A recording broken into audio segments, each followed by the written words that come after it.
You know, not every day on the road is golden sunsets and epic mountain views.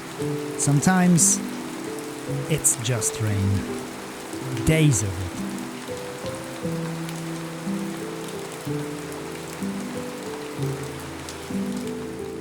We knew it was coming. When we arrived here, the sky was still holding up. Bright, a bit deceiving.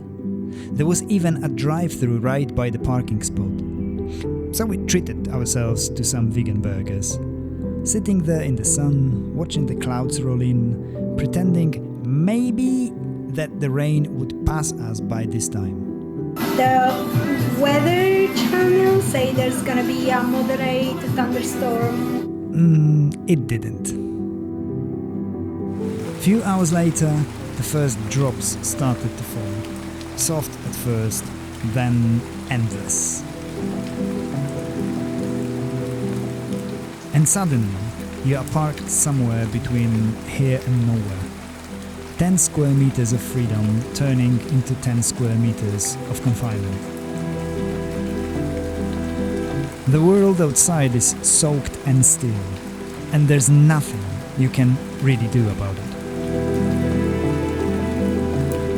At first, it feels like being stuck, but after a while, it starts to feel like a pause. A reminder to breathe, to slow down, even though slow is not really what Vanlife is.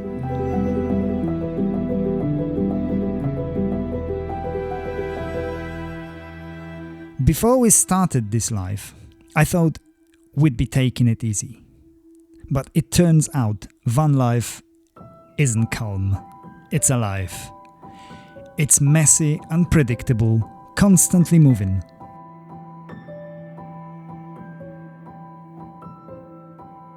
Every day brings new challenges, and somehow that's what makes it so incredible.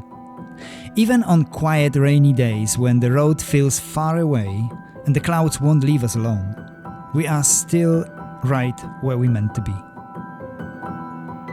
Because this too is part of the adventure.